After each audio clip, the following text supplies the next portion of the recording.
ça fait quand même un gros coup, quoi. C'est violent, c'est psychologiquement, on ne sait pas si ça va geler, ça va pas geler. Il est 5 heures du matin et les plaines agricoles du Vaucluse ressemblent à une immense veillée. Un spectacle hors du temps, au pied du Mont Ventoux, où une nuit difficile de lutte face au gel attend les agriculteurs. À Mazan, la famille Sourdon vient d'allumer ses milliers de bougies au milieu de ses vignes. C'est le travail de toute une année qui est en sursis. Là, ce coup-ci, ça n'a pas passé du tout. À minuit, ça a commencé à être négatif. Après, on a commencé à allumer quelques ballots. On a vu que ça descendait vachement, donc du coup, on a vraiment commencé à allumer les bougies. Là, actuellement, il est 6 heures du matin. On a -6 hors parcelle et -3 dans les parcelles. On a 5000 bougies sur 16 hectares. On a 200 ballots allumés.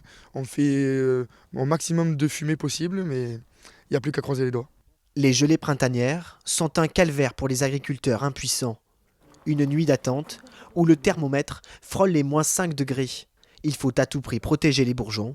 Nadège, armée de son thermomètre, patrouille toute la nuit dans ses champs. On est impuissant, on fait ce qu'on peut, avec les moyens qu'on nous donne, et après on attend. On a des quartiers plus ou moins froids, de toute façon il faut qu'on avance, on n'a pas le choix, on a la santé, et après le reste va suivre. Cette famille récolte depuis 3 générations le muscat du Ventoux. Face au gel, elle a dû s'équiper. Plus de 23 000 € d'investissement. Avec mon père, on n'allumait pas. Il n'y avait pas ce gel, il gelait, mais pas comme ça. Maintenant, ça fait que bientôt 5 ans qu'il faut allumer chaque année.